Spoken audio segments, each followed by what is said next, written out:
জমকালো উদ্বোধনীর পর মাঠে গড়ালো ফিফা বিশ্বকাপ। প্রথম ম্যাচে সাউথ আফ্রিকাকে 2-0 গোলে হারালো স্বাগতিক মেক্সিকো। দেশেও গ্রেটেস্ট শো অন আর্থের উত্তাপ। মৌলিক রূপান্তরে কৃষি খাতে বেড়েছে বরাদ্দ। থাকছে বীমা স্কিম ও কৃষক কার্ডের মতো কর্মসূচিও। অঞ্চলভিত্তিক বৈষম্য দূর করে উন্নয়ন এগিয়ে নেওয়ার পরামর্শ।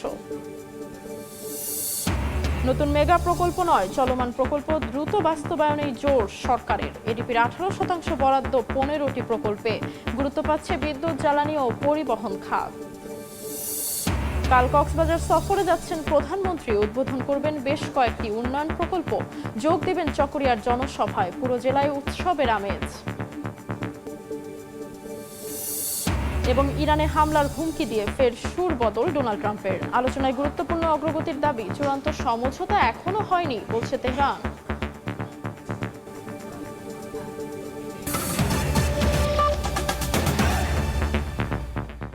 সময় সংবাদের সঙ্গে আছে আমি তাজমিলা খান। ব্লকবাস্টার উদ্বোধনী ম্যাচে অভিশাপ কাটালো মেক্সিকো। অষ্টমবারের চেষ্টায় বিশ্বকাপ ওপেনিংয়ের জয়ের গেরো খুলল দলটি। 3 লাল কার্ডের ম্যাচে সাউথ আফ্রিকাকে হারালো এল ক্রিরা।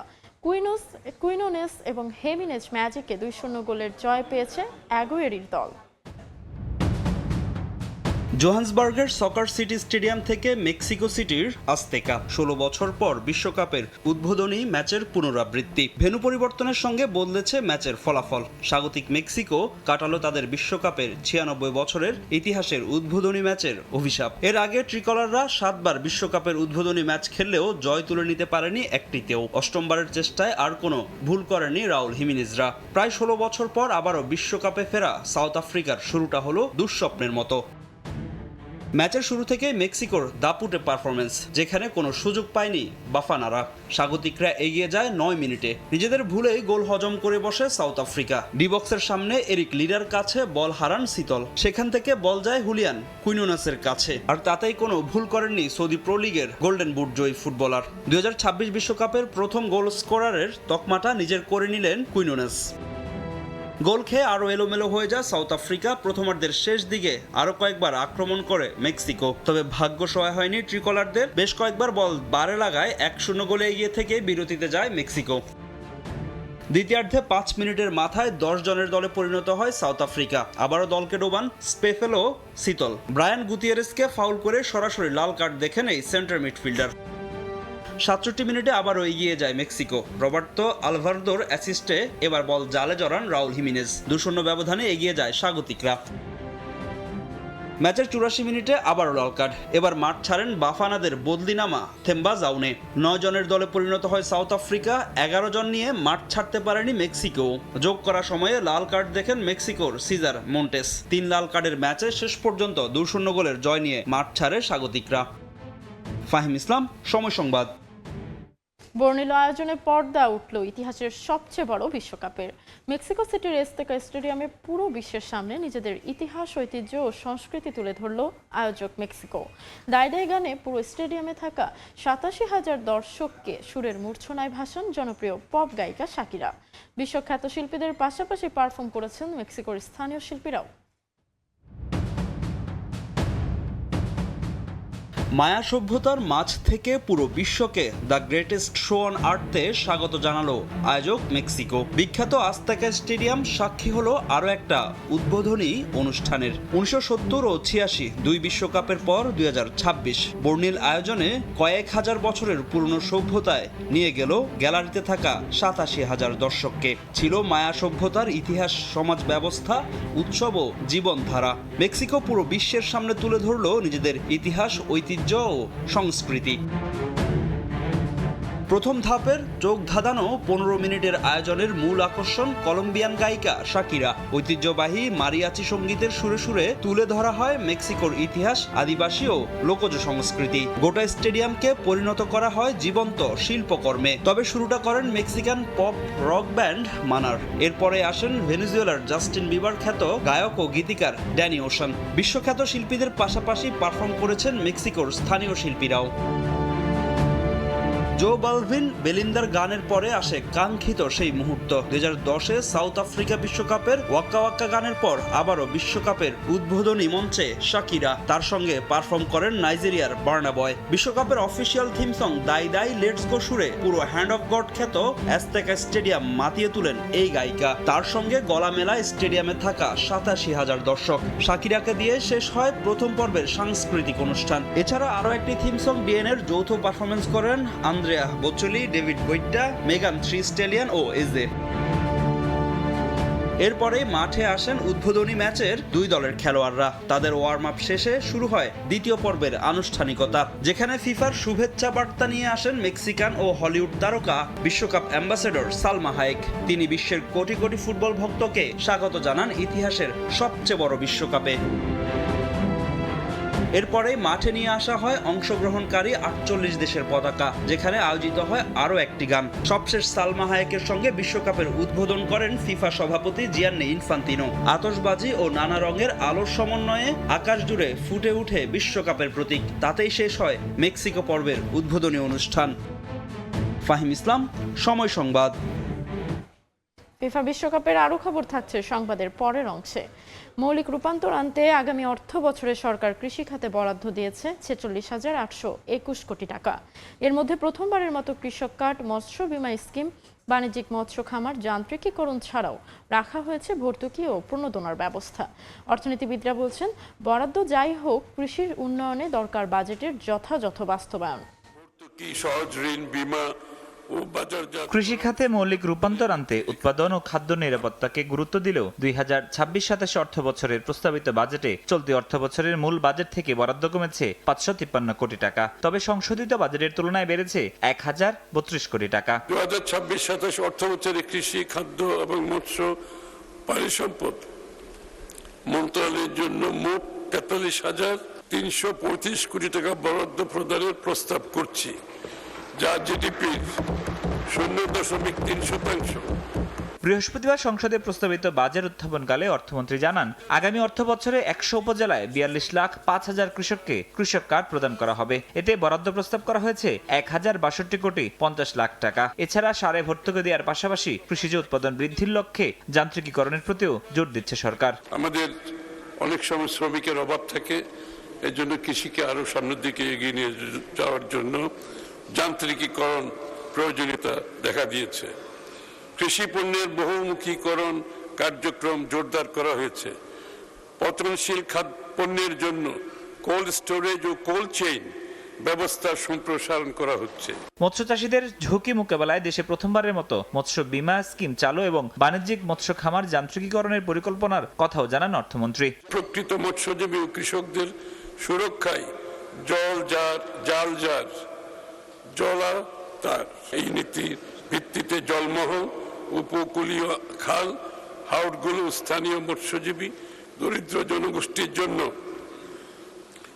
জনগোষ্ঠীর জন্য উন্মুক্ত করার উদ্যোগ গ্রহণ করেছি।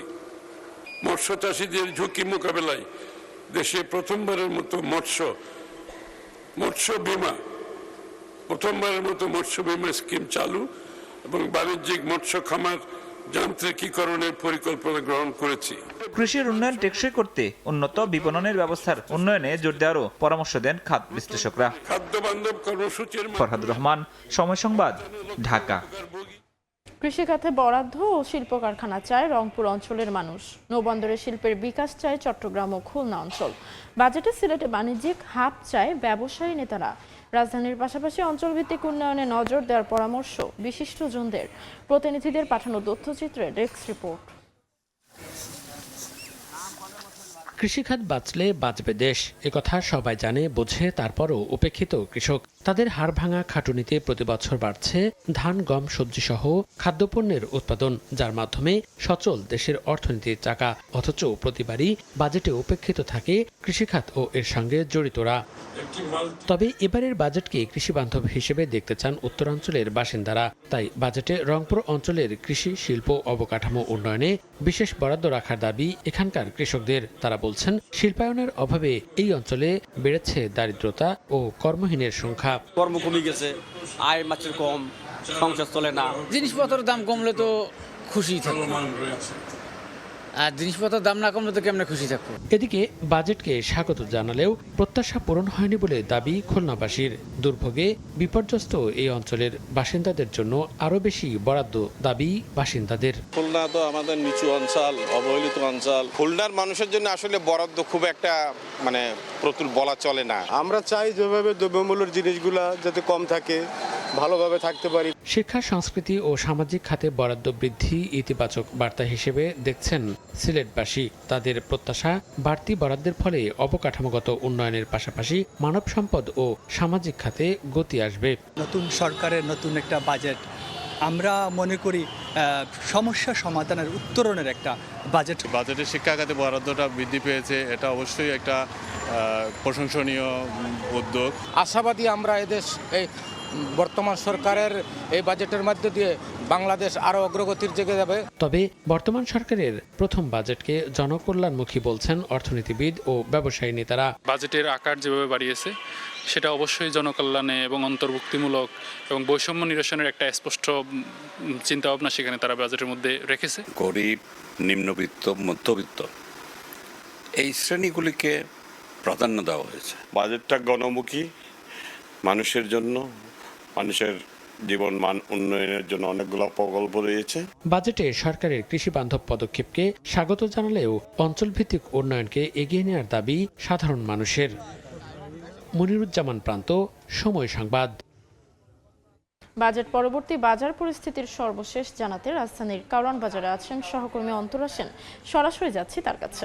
অন্তরা, গতকাল সংসদে পাশ হয়েছে 2026-27 অর্থ বছরের বাজেট, যেখানে নিত্যপণ্যের বেশ কয়েকটি নিত্যপণ্যের দাম কমার খবর কিন্তু পাওয়া গেছে। এই যেমন চাল, ডাল, মশলা, মুরগি সহ প্রায় 60টি নিত্যপণ্যের দাম কিন্তু কমার খবর পাওয়া গেছে। তাই আজ আমরা বাজার ঘুরে দেখার চেষ্টা করেছি যে এই দাম কমার খবরের প্রভাব বাজারে কতটা পড়েছে। আমি এই মুহূর্তে আছি রাজধানীর কারওয়ান বাজারে। এখানে বাজার ঘুরে দেখা গেছে যে দাম বাড়া কমার প্রভাব কিন্তু তেমন একটা পড়েনি। যেসব কাঁচামালের দাম কমার কথা বলা হয়েছিল সেসবের দাম কিন্তু আগের মতোই আছে, অর্থাৎ বলা যায় গেল সপ্তাহের দামেই বিক্রি হচ্ছে। এই যেমন ব্রয়লার বিক্রি হচ্ছে 160 টাকায়, গত সপ্তাহেও কিন্তু একই দাম ছিল। তবে সোনালির দাম কিন্তু সপ্তাহ ব্যবধানে 30 থেকে 50 টাকা বেড়েছে। গেল সপ্তাহে সোনালি বিক্রি হচ্ছে 300 থেকে 320 টাকায়, সেই মুরগি কিন্তু বিক্রি হচ্ছে আজকে 350 টাকায়, অর্থাৎ মুরগির দাম কিন্তু বেড়েছে। লেয়ার মুরগি কিন্তু বিক্রি হচ্ছে 370 থেকে 380 টাকায়, যেটি গেল সপ্তাহে কিন্তু 350 টাকায় বিক্রি হয়েছে।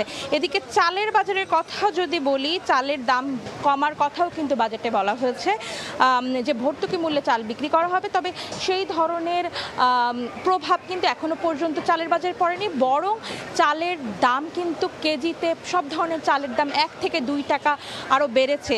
এতে কিন্তু বস্তায় 50 কেজির বস্তায় মিনিকেটের চালের দাম বেড়েছে কিন্তু 100 টাকা, আর 28 চাল কিন্তু বস্তায় বেড়েছে 50 টাকা। আর সব থেকে কিন্তু বেশি বেড়েছে পোলাওর চালের দাম, কেজিতে প্রায় 20 টাকা বেড়েছে, যেটি গেল সপ্তাহে বিক্রি হয়েছে 140 টাকা। সেই পোলাওর চাল কিন্তু এখন বিক্রি হচ্ছে 160 টাকা কেজিতে। এই ছিল আমার কাছে বাজার পরিস্থিতির সর্বশেষ খবরাখবর। কারণ বাজার থেকে সরাসরি যুক্ত ছিলাম। সময় সংবাদে আরও থাকছে। নিয়মিত অভিযান ও তৎপরতায় কোণঠাসা হয়ে কোস্টগার্ডের উপর হামলা চালায় জলদস্যুরা। অব্যাহত থাকবে অভিযান, মোংলায় যান জোনাল কমান্ডারের ব্রিফিং।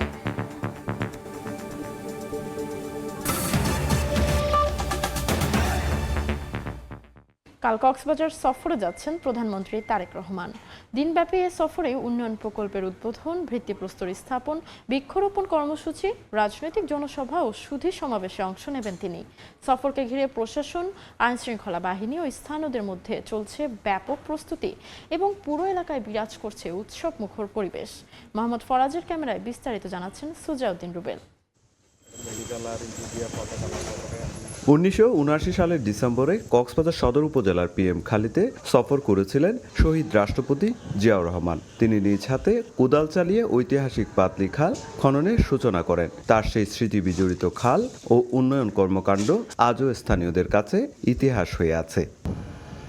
সে ঐতিহাসিক ধারাবাহিকতা স্মরণে 13 জুন পাতলি খাল পুনর্খনন কার্যক্রমের উদ্বোধন করবেন বিএনপির চেয়ারপারসন ও প্রধানমন্ত্রী তারেক রহমান। উদ্বোধন শেষে তিনি স্থানীয় জনসভায় বক্তব্য রাখবেন। এই সফর ঘিরে এলাকায় চলছে ব্যাপক প্রস্তুতি। স্থানীয়দের মাঝে বিরাজ করছে ব্যাপক উৎসাহ উদ্দীপনা, আর দাবি করছেন জিয়াউর রহমানের স্মৃতিকে সংরক্ষণ করতে জিয়া স্মৃতি পার্ক নির্মাণের। এলিগেটটা দিয়ে নেমে এখানে ওই খালটা খনন করা শুরু করছিল, এরপরে আসছিল আবার অন্য কথা মানে নদ দেখাইতো হাই দিও রহমান গরিবের আর মা বাবা খাইন দি। নির্বাচনের ইস্তেহারে এটা ছিল, উনি বিভিন্ন জেলায় গিয়ে খাল খনন করবেন, সেই প্রতিশ্রুতি বাস্তবায়ন করতেছে। জিয়া পার্ক হিসাবে আমরা একটা এখানে পার্ক চাই। এরপর তিনি দোলাজারা সাফারি পার্ক পরিদর্শন করবেন আর সংরক্ষিত বনে সরকারের 5 বছরের 25 কোটি বৃক্ষরোপণ কর্মসূচির উদ্বোধন করবেন, যা একই সঙ্গে সারা দেশে একযোগে শুরু হবে। এরপর প্রধানমন্ত্রী পেকুয়ায় জুলাই গণ অভ্যুত্থানের শহীদ ওয়াসিমের কবর জিয়ারত ও পরিবারের সঙ্গে সাক্ষাৎ করবেন। এরপর নবগঠিত পেকুয়া পৌরসভা, পাশাপাশি মাতামুহুরী উপজেলা ও থানার উদ্বোধন করবেন। পরে তিনি চকরিয়া বাস টার্মিনালে রাজনৈতিক জনসভায় বক্তব্য রাখবেন। এরপর কক্সবাজার মেরিন ড্রাইভ ও সমুদ্র সৈকত পরিদর্শন করবেন। সন্ধ্যায় তিনি কক্সবাজারের সুধীজনদের সঙ্গে মতবিনিময় সভায় অংশ নেবেন। কক্সবাজার জুড়ে এখন চলছে শেষ মুহূর্তের প্রস্তুতি। জনসভা স্থল থেকে শুরু করে প্রতিটি উদ্বোধন স্থলে ব্যস্ত সময় পার করছেন সংশ্লিষ্টরা। তবে স্থানীয়দের প্রত্যাশা, প্রধানমন্ত্রীর এই সফরের মাধ্যমে উন্নয়নের ধারায় আসবে নতুন গতি। পর্যটন রাজধানীর হিসেবে রূপ দিয়ে সরকার রাজস্ব বৃদ্ধির সিদ্ধান্ত দিবেন। দাবি জানাবো এই রোহিঙ্গাকে যাতে ওনাদের দেশে যথাসময়ে যত তাড়াতাড়ি সম্ভব প্রত্যাবাসন করার জন্য। প্রকৃতি ধ্বংস হচ্ছে, কক্সবাজার সমুদ্র সৈকত অরক্ষিত হয়ে যাচ্ছে দিনকে দিন। এসব বিষয়ে যেন সবাই দাবি দেয় ওনাকে। পৌরসভাকে যাতে সিটি কর্পোরেশন করা হয়, এই দাবিগুলো আমরা ওনার কাছে তুলে ধরার চেষ্টা করছি। আমরা চাই কক্সবাজারে একটা বিজ্ঞান ও প্রযুক্তি বিশ্ববিদ্যালয় করা হোক। প্রধানমন্ত্রীর সফরে সর্বোচ্চ নিরাপত্তা ও প্রয়োজনীয় সব প্রস্তুতি নিয়েছে আইনশৃঙ্খলা বাহিনী ও প্রশাসন। যত আইনশৃঙ্খলা রক্ষাকারী বাহিনী আছে এবং সাথে অন্যান্য যারা স্টেক হোল্ডার যারা আছে, এই যে পিডাব্লিউডি থেকে শুরু করে সবাই, জেলা প্রশাসন, রোডস অ্যান্ড হাইওয়েজ, বিদ্যুৎ, সবাই আমরা ঐকান্তিকভাবে প্রচেষ্টায় আছি যেন এই সফরটি অত্যন্ত সুন্দর এবং সাফল্যমণ্ডিত হয়। সার্বিক প্রস্তুতি গ্রহণ করা হয়েছে সংশ্লিষ্ট ডিপার্টমেন্টের পক্ষ থেকে যাতায়াত এবং সফরটাকে নিরাপত্তামূলক এবং সফল করার লক্ষ্যে যে কোঅর্ডিনেশন সেগুলো আমরা করেছি। সব মিলিয়ে উন্নয়ন, রাজনৈতিক কর্মসূচি ও জন আকাঙ্ক্ষার সমন্বয়ে কক্সবাজার সফর ঘিরে তৈরি হয়েছে বিশেষ গুরুত্ব ও আগ্রহ। সুজাউদ্দিন রুবেল, সময় সংবাদ, কক্সবাজার। কোস্টগার্ডের নিয়মিত অভিযান ও তৎপরতায় জলদস্যুরা কোণঠাসা হয়ে মোংলায় হামলা চালিয়েছে বলে জানিয়েছে বাহিনীটি। সকালে সুন্দরবনের সার্বিক নিরাপত্তার বিষয়ে সংবাদ মাধ্যমে ব্রিফিং করেন কর্মকর্তারা। জানান, কোস্টগার্ডের লোকবল সংকটের সুযোগ নিয়ে হামলা চালানো হয়। নিরাপত্তা নিশ্চিত করা সহ বনদস্যুর দমন এবং পুশিন প্রতিরোধে 5 মাস ধরে অপারেশন রোস্টার পিসিন সুন্দরবন এবং অপারেশন ম্যানগ্রোভ শিল্ড নামে 2টি বিশেষ অভিযান চালাচ্ছে কোস্টগার্ড। অভিযানে 42টি দেশি বিদেশি আগ্নেয়াস্ত্র, অসংখ্য গোলাবারুদ সহ 39 জন বনদস্যু আটক করা হয়। এ সময় জিম্মি থাকা মোট 41 জনকে জীবিত উদ্ধার করে কোস্টগার্ড। সংস্থাটির জোন কমান্ডার জানায়, সুন্দরবনে পুশিনের কোনো সুযোগ নেই। রাজধানী সহ সারা দেশের অলিগলি ছাড়িয়ে এখন প্রধান সড়কেও দাপিয়ে বেড়াচ্ছে ব্যাটারি চালিত রিক্সা। অল্প সময় জনপ্রিয় হয়ে ওঠা এই বাহনটি নিয়ে এখন বহুমুখী সংকট। একদিকে যানজট ও নিরাপত্তার ঝুঁকি, অন্যদিকে প্রায় 1.5 কোটি মানুষের জীবন জীবিকা। মহানগর থেকে এই বাহন সরিয়ে নিতে সরকারের নতুন পরিকল্পনার পাশাপাশি দেখা দিয়েছে আইনি ও প্রশাসনিক মতভেদ। সিফাত আল শাহরিয়ারের ছবিতে বিস্তারিত রাইদুল ইসলাম শুভর রিপোর্টে। সড়কে যদি অটোরিকশা চলাচল করে তাহলে সড়ক পরিবহন আইন 2018 অনুযায়ী আইনানুগ ব্যবস্থা গ্রহণ করা হবে। যানজটে প্রতিদিন রাজধানীতে নষ্ট হচ্ছে প্রায় 82 লাখ কর্মঘণ্টা। অর্থনীতির হিসেবে বছরে যা প্রায় 50,000 কোটি টাকায় দাঁড়ায়। যানজটে বিশাল এই অর্থনৈতিক ক্ষতির অন্যতম কারণ ব্যাটারি চালিত অটোরিকশা। বিআরটিএর হিসেবে দেশের রাস্তাগুলোতে চলছে প্রায় ৬০ লাখ অটোরিকশা, যার ১০ থেকে ১২ লাখই দখল করে আছে রাজধানীর রাস্তাগুলো। যানজটের পাশাপাশি এই ব্যাটারি চালিত অটোরিকশা তৈরি করছে বিদ্যুৎ ব্যবস্থাপনায় বাড়তি চাপ। হিসেব বলছে প্রতিদিন ৭৫০ থেকে ৮০০ মেগাওয়াট বিদ্যুতের প্রয়োজন হয় এই বাহনের শক্তি যোগাতে, যা জাতীয় বিদ্যুৎ সরবরাহের ৫%। টাকার অঙ্কে যা দাঁড়ায় প্রতি বছরে ৫,০০০ কোটি টাকা। এখানেই শেষ নয়, নিয়ন্ত্রণহীন এই অটোরিকশার যান্ত্রিক সক্ষমতা আর সড়কে নিরাপত্তা নিয়েও রয়েছে প্রশ্ন। বিভিন্ন সংস্থার তথ্য অনুযায়ী দুর্ঘটনার ১৫% কারণ এই ব্যাটারি চালিত অটোরিকশা। এতে তো আমার ব্রেক নেই, অ্যাক্সিডেন্টের হারটা অনেক বেড়ে যায়। আগে ছিল গল্লিতে এখন মেইন রোডে ওঠে। কোনো পরিবহন ব্যবস্থাটাকে আরেকটু উন্নত করতে হবে।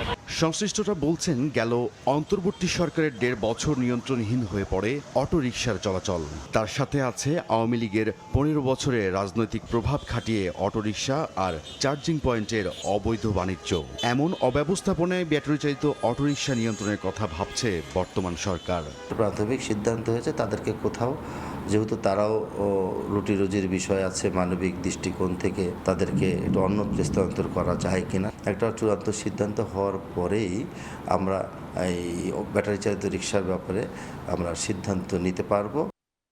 সিটির বাইরে রিকশা ঢাকা শহরে চলাচল করতে পারবে। ঢাকা শহরের যারা আছে তারাই ঢাকা শহরে চলাচল করবে এবং আমরা তাদের লাইসেন্সটা আমরা সেইভাবেই নির্ধারণ করব এবং কোনো অবস্থাতেই কোনো ডিস্ট্রিক্টের রিক্সা ঢাকা শহরে আসতে পারবে না, ইভেন উত্তরের রিক্সা দক্ষিণে আসতে পারবে না। সড়কের যেই নিরাপত্তা নিয়ে প্রশ্ন এবং যানজট নিয়ে যেই দীর্ঘদিনের সমস্যা, আবার অন্যদিকে এই লাখো মানুষের জীবিকা, সব কিছু মিলিয়ে যেমন সরকারের নতুন পরিকল্পনা, ঠিক নিরীক্ষণ এবং নতুন রুট পারমিট কতটা বাস্তবায়িত হবে সেটি এখন দেখার প্রশ্ন। অটোরিকশা কেন্দ্রিক প্রত্যক্ষ বা পরোক্ষভাবে সম্পৃক্ত প্রায় ১.৫ কোটি মানুষের জীবিকা। সংশ্লিষ্টরা বলছেন, সরকারের মূল চ্যালেঞ্জ এই বিশাল জনসংখ্যার পুনর্বাসন। হাইকোর্টের রিট পেন্ডিং ঠিক আছে, সংশ্লিষ্ট রিটে কোনো অন্তর্বর্তী আদেশ যেহেতু নেই, সরকার যদি কোনো সিদ্ধান্ত নেয় যে অটোরিকশা নিয়ন্ত্রণ করার জন্য, তাহলে সেক্ষেত্রে সরকার নিতে পারেন তার এক্সিকিউটিভ আদেশে। ব্যাটারি রিকশা নিয়ন্ত্রণের ক্ষেত্রে আমি মনে করি অনেক ক্ষেত্রে সরকারের সঠিক পলিসির একটা অভাব রয়েছে। তো ওয়ার্কশপগুলো যেখানে তৈরি হচ্ছে সেগুলোকে আজকে থেকে বন্ধ করে ফেলতে হবে। ব্যাটারি রিকশাকে যেমন আমাদের সরাতে হবে, পাশাপাশি গণপরিবহনকে প্রায়োরিটি দিয়ে আমার এই ট্রান্সপোর্ট সিস্টেম ঢেলে সাজাতে হবে। অবৈধ সংযোগ বিচ্ছিন্ন করা, রাজপথে শৃঙ্খলা ফেরানো আর ১.৫ কোটি মানুষের অন্ন যোগান, এই ৩ ভারসাম্য বজায় রেখে সরকার কতটা সফল হয় এখন সেটাই দেখার বিষয়। রাইদুল ইসলাম শুভ, সময় সংবাদ, ঢাকা। রাজধানীর মগবাজারে আদ্দিন হাসপাতালের লাইসেন্স বাতিলের পর হাসপাতাল ছাড়তে শুরু করেছে রোগীরা। এই মুহূর্তে সেখানে আছেন রিপোর্টার দিন মোহাম্মদ সাব্বির। সরাসরি যাচ্ছি তার কাছে। সাব্বির, আপনারা জানেন যে ৬ শিশুর মৃত্যুর ঘটনাকে কেন্দ্র করে গতকাল রাজধানীর আদ্দিন হাসপাতালের যে লাইসেন্স, সেই লাইসেন্স কিন্তু বাতিল করেছে সরকার। তারপর থেকেই আদ্দিন হাসপাতালের যে চিকিৎসা কার্যক্রম তা অনেকটাই কমে আসছে এবং আজকের এই মুহূর্তে আমরা দেখতে পেয়েছি যে যারা স্বাভাবিকভাবেই ছাড়পত্র পাওয়ার যোগ্য, সে ধরনের নর্মাল পেশেন্ট যারা ভিতরে ভর্তি রয়েছিলেন তারা কিন্তু হাসপাতাল ছেড়ে চলে যাচ্ছেন এবং যারা ক্রিটিক্যাল রোগী রয়েছে তারা এখন পর্যন্ত ভেতরে চিকিৎসা নিচ্ছেন, আমরা এমনটাই জানতে পেরেছি। এছাড়াও আপনাদের যদি একটু জানিয়ে রাখতে চাই যে এখন আজ সকাল থেকে আমরা কিন্তু আদ্দিন হাসপাতালে নতুন করে কোনো রোগীকে ভর্তি নিতে কিংবা চিকিৎসা নিতে এখন পর্যন্ত দেখিনি। এছাড়া আপনাদের যদি আরেকটু জানিয়ে রাখতে চাই সেটি হচ্ছে দীর্ঘদিন ধরে এই হসপিটালে যারা চিকিৎসা নিচ্ছিলেন তারা কিন্তু ফলো আপের জন্য কিছু কিছু রোগী হাসপাতালে আসছেন এবং তাদেরকে ফিরে যেতে আমরা দেখেছি। এই মুহূর্তে হাসপাতালটিতে একেবারেই বেশ স্বাভাবিক পরিস্থিতি বিরাজ করছে, আমরা এমনটি দেখেছি। মূলত আসলে সেই 6 শিশুর মৃত্যুর ঘটনাকে কেন্দ্র করেই কিন্তু এই 8 দিন হাসপাতালের যে বিরুদ্ধে যে দায়িত্ব অবহেলার যে অভিযোগ ওঠে সেই অভিযোগকে কেন্দ্র করেই কিন্তু তাদের লাইসেন্সটি বাতিল করা হয় এবং তার পরবর্তীতে 8 দিন হাসপাতাল কর্তৃপক্ষ একটি বিজ্ঞপ্তি প্রকাশ করে। সেখান থেকে আমরা জানতে পেরেছি যে তারা আসলে মূলত তাদের এই লাইসেন্সের বাতিলের সিদ্ধান্তের বিরুদ্ধে আপিল করার জন্য 1 মাস সময় পাবেন। তো এই ছিল আমার কাছে রাজধানীর মগবাজারের 8 দিন হাসপাতাল থেকে সর্বশেষ খবর। মগবাজার 8 দিন হাসপাতাল থেকে সরাসরি যুক্ত ছিলাম। দেখছেন সময় সংবাদ। ইরানে হামলা থেকে সরে এসেছেন মার্কিন প্রেসিডেন্ট ডোনাল্ড ট্রাম্প। আলোচনায় গুরুত্বপূর্ণ অগ্রগতির দাবি করে পরিকল্পিত বিমান হামলা স্থগিতের ঘোষণা দেন তিনি। তবে তেহরান বলছে কোনো চূড়ান্ত সমঝোতা এখনও হয়নি। অন্যদিকে ইসরায়েলের দাবি ইরানের ইউরেনিয়াম সমৃদ্ধকরণ কর্মসূচি বন্ধ সহ পারমাণবিক অবকাঠামো সীমিত করার বিষয়ে প্রতিশ্রুতি দিয়েছেন ট্রাম্প। দুই পক্ষের পরস্পর বিরোধী বক্তব্যে সম্ভাব্য চুক্তি ও আঞ্চলিক পরিস্থিতি নিয়ে নতুন করে অনিশ্চয়তা তৈরি হয়েছে। ইরানে বড় ধরনের হামলার হুমকি দিয়ে কয়েক ঘন্টার ব্যবধানে সুর বদলেছেন মার্কিন প্রেসিডেন্ট ডোনাল্ড ট্রাম্প। স্থানীয় সময় বৃহস্পতিবার সন্ধ্যায় নিজের সামাজিক মাধ্যম ট্রুথ সোশ্যালে দেয়া এক পোস্টে ইরানে বিমান হামলা ও বোমা হামলার পরিকল্পনা বাতিলের কথা জানান ট্রাম্প। কারণ হিসেবে চলমান আলোচনায় অগ্রগতির বিষয়টি সামনে আনেন। তবে চুক্তি চূড়ান্ত না হওয়া পর্যন্ত নৌ অবরোধ পুরোপুরি বহাল থাকবে বলেও পোস্টে উল্লেখ করেন তিনি। চুক্তি স্বাক্ষরের সময় ও স্থান শিগগিরই জানানো হবে বলেও জানান তিনি। এর আগে রাতেই ইরানে খুব বড় আকারের হামলা চালানোর হুঁশিয়ারি দেন ট্রাম্প। দেশটির খার্ক দ্বীপ সহ গুরুত্বপূর্ণ তেল স্থাপনা দখলের কথাও জানান তিনি। এদিকে ইরানের পররাষ্ট্র মন্ত্রণালয়ের মুখপাত্র ইসমাইল বাঘেই জানিয়েছেন, সম্ভাব্য চুক্তি নিয়ে এখনও চূড়ান্ত কোনো সিদ্ধান্তে আসেনি তেহরান। খসড়া চুক্তির বিষয়ে সংশ্লিষ্ট কর্তৃপক্ষ চূড়ান্ত সিদ্ধান্তে পৌঁছালে সরকার আনুষ্ঠানিকভাবে ঘোষণা দেবে বলেও জানান বাঘেই। একই সঙ্গে প্রস্তাবিত চুক্তির অনেক অংশেই ইরান সম্মতি দিলেও যুক্তরাষ্ট্র বারবার তাদের অবস্থান পরিবর্তন করেছে বলে দাবি করেন তিনি। চুক্তির ক্ষেত্রে তেহরান এখনও তাদের মৌলিক অবস্থানে অনড় রয়েছে বলে স্পষ্ট বার্তা দেন বাঘেই। তবে ইসরায়েল বলছে ভিন্ন কথা। দেশটির প্রধানমন্ত্রীর দপ্তর জানিয়েছে, সম্ভাব্য ইরান যুক্তরাষ্ট্র সমঝোতা নিয়ে ডোনাল্ড ট্রাম্প ইসরায়েলি প্রধানমন্ত্রী বিনিয়ামিন নেতানিয়াহুর সঙ্গে ফোনালাপ করেছেন, যেখানে আলোচ্য সমঝোতায় ইরানের সমৃদ্ধ ইউরেনিয়াম সরানো, পারমাণবিক স্থাপনা ভেঙে দেয়া, ক্ষেপণাস্ত্র উৎপাদন সীমিত করা এবং আঞ্চলিক সশস্ত্র গোষ্ঠীগুলোকে সমর্থন বন্ধের বিষয়ে ট্রাম্প আশ্বাস দিয়েছেন বলে জানিয়েছে তারা। যুক্তরাষ্ট্র ও ইরানকে যুদ্ধবিরতি মেনে চলার আহ্বান জানিয়েছেন জাতিসংঘ মহাসচিব আন্তোনিও গুতেরেস। তিনি সতর্ক করে বলেন, নতুন করে হামলা পাল্টা হামলা শুরু হলে সংঘাত আবারও পুরো অঞ্চলে ছড়িয়ে পড়তে পারে, যার প্রভাব পড়বে বিশ্বজুড়েই। একটি শান্তিপূর্ণ, বিস্তৃত ও দীর্ঘস্থায়ী সমঝোতার মাধ্যমে সংকট সমাধানে দুই পক্ষকে আরও সক্রিয় হওয়ার আহ্বান জানিয়েছেন তিনি। নাসরিন রুমি, সময় সংবাদ। আবারও বিশ্বকাপ প্রসঙ্গ। মেক্সিকোর জাপানের ম্যাচটিতে শক্ত প্রতিপক্ষ চেক প্রজাতন্ত্রকে 2-1 গোলে হারিয়েছে এশিয়ার দলটি। ম্যাচের শুরু থেকে দুই দলে আক্রমণাত্মক ফুটবল খেললেও প্রথমার্ধে গোলের দেখা পায়নি কেউ। 59 মিনিটে লিড নেয় চেক প্রজাতন্ত্র। এর 8 মিনিট পর হুয়াং ইন বমের গোলে সমতায় ফেরে কোরিয়া। 80 মিনিটের মাথায় ও হিওয়ান গিউয়ের গোলে এগিয়ে যান কোরিয়ানরা। বিশ্বকাপ ফুটবলের উদ্বোধনী দিনে রোমাঞ্চকর ম্যাচে জয় তুলে নিয়েছে এশিয়ান পরাশক্তি দক্ষিণ কোরিয়া। সিউলের জয়ে আনন্দ উল্লাসে ফেটে পড়েন হাজারো সমর্থক। দক্ষিণ কোরিয়া থেকে জানাচ্ছেন মোহাম্মদ হানিফ।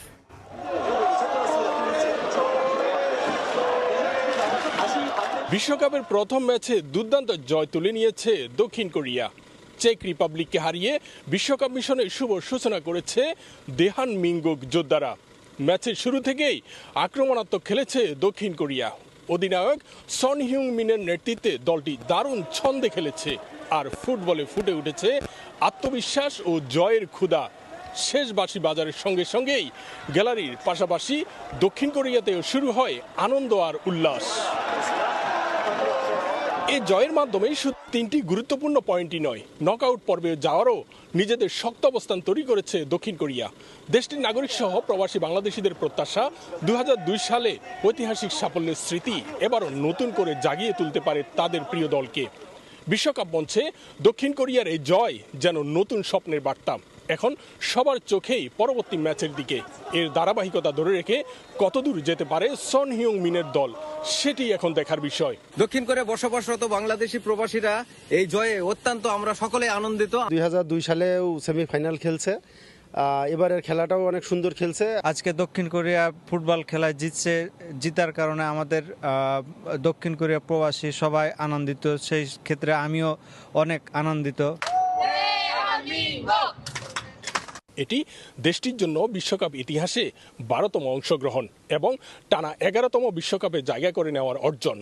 দক্ষিণ কোরিয়ার বিশ্বকাপ ইতিহাসে সবচেয়ে উজ্জ্বল অধ্যায় হচ্ছে 2002 সাল। সে বছরে নিজেদের মাটিতে অসাধারণ পারফরমেন্স করে সেমিফাইনালে পৌঁছে 4র্থ স্থান অর্জন করে, যা এখনও এশিয়া ফুটবল ইতিহাসে অন্যতম। দক্ষিণ কোরিয়া থেকে মোহাম্মদ হানিফ, সময় সংবাদ। এ পর্যায়ে শীর্ষ সংবাদগুলো জানিয়ে দিচ্ছি আরেকবার। জমকালো উদ্বোধনের পর মাঠে গড়ালো ফিফা বিশ্বকাপ। প্রথম ম্যাচে সাউথ আফ্রিকাকে 2-0 গোলে হারালো স্বাগতিক মেক্সিকো। দেশীয় গ্রেটেস্ট শো অন আর্থের উত্তাপ। মৌলিক রূপান্তরে কৃষি খাতে বেড়েছে বরাদ্দ, থাকছে বীমা স্কিম ও কৃষি কার্ডের মতো কর্মসূচিও। অঞ্চলভিত্তিক বৈষম্য দূর করে উন্নয়ন এগিয়ে নেওয়ার পরামর্শ। এবং কাল কক্সবাজার সফরে যাচ্ছেন প্রধানমন্ত্রী। উদ্বোধন করবেন বেশ কয়েকটি উন্নয়ন প্রকল্প। যোগ দিবেন চকরিয়ার জনসভায়। পুরো জেলায় উৎসবের আমেজ।